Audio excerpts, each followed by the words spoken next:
What's up, y'all? This your girl Dree with the T. This your first time here on my channel. Please be sure to hit that subscribe button. Let's help the channel grow. Okay, y'all. So people been asking me, Dree, speak on this Caresha podcast interview.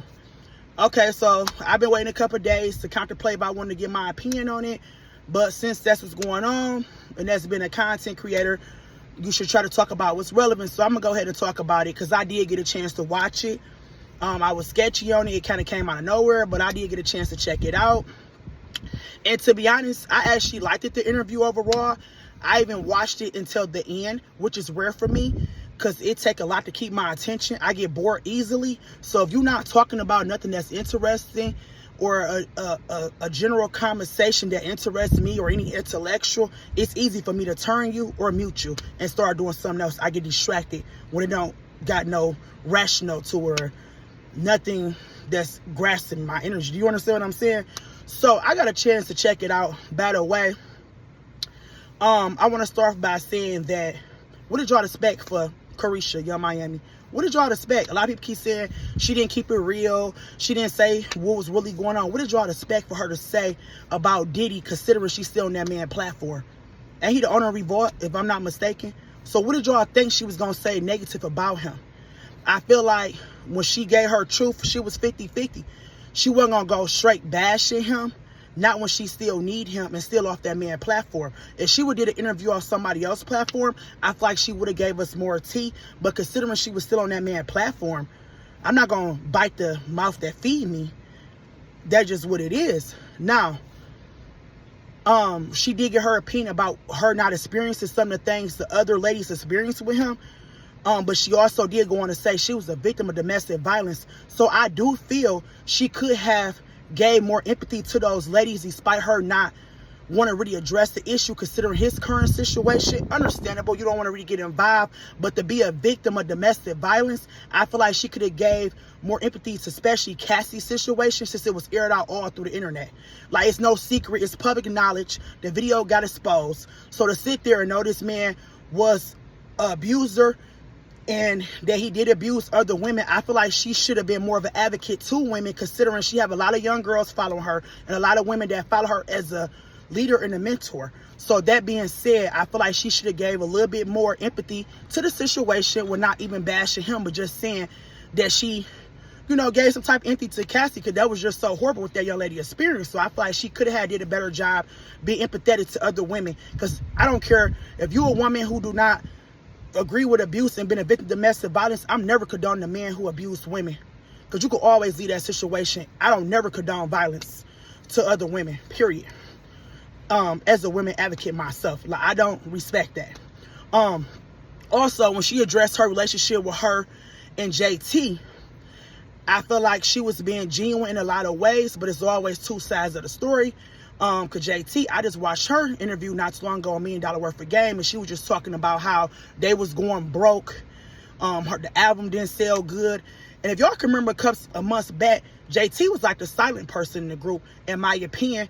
Yung Miami was the biggest social media person at one point in that group. You always saw her engaging, but it wasn't for the city girls. It was for Diddy brand. It was for everything Diddy had going on.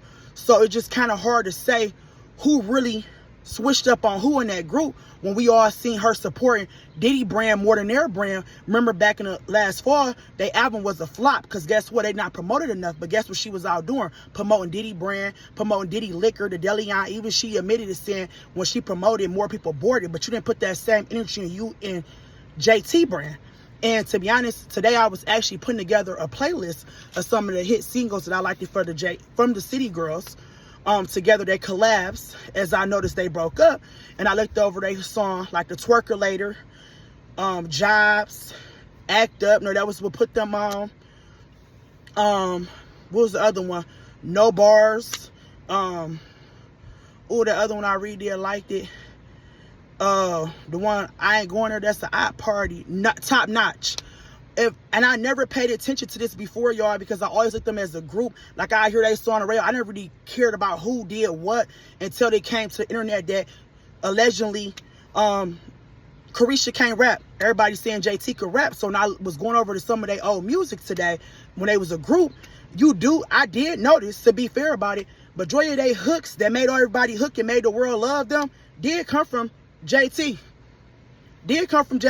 Not to say no shade to Caresha. I feel like she's a great personality, because at one point in time, I didn't feel like JT had a lot of personality when it came to social media and selling, because she was always the quiet one. How she said she was the less revealing one. And it's nothing wrong with that. You shouldn't have to be naked on the internet just to sell.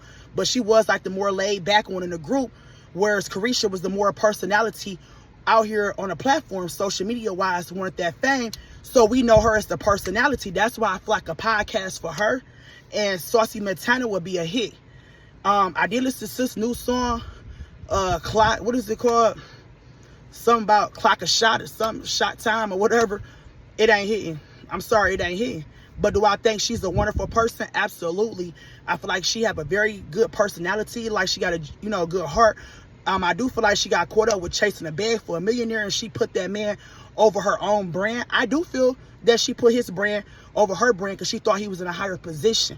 That's why it's never good to depend on the man. You should always be in your own bed because of situations like this. So I feel like she did nothing different than a lot of women do when they chasing the bag. They talk about it in their music, but this should be a wake-up call for a lot of women, even the ones who following her, man. Don't never put your faith into nobody else. Get your own brand. Ain't nothing wrong with a man bringing to the table. What he brings should be an add-on. It should never be, oh, everything he got is yours. No. Because what happened when he cheat? What happened if he fall off? What do you have for yourself? That's what I think we all can learn from this situation, including her. Like, keep your own brand, too. There's nothing wrong if he going to put you in a better position, but you don't never put your eggs in one basket. I don't care what a man brings to the table. I've always been an independent lady. I've always been on my own. I'm going to keep, that's just me. I'm always keep me some stash away. And I'm always keep everything in my name. Like, that's what independence do for you. Whatever you got could be an add-on. We can join and do something together. We can collab. But I'm going to make sure I got some stuff in my name. So if this don't work out, same thing if I ever get married, it's going to be the same thing. Like, I'm always going to keep me some stash. But overall, I think it was a good interview. I do feel like Saucy Montana, her best friend, Saucy Montana did a good, job interviewing her.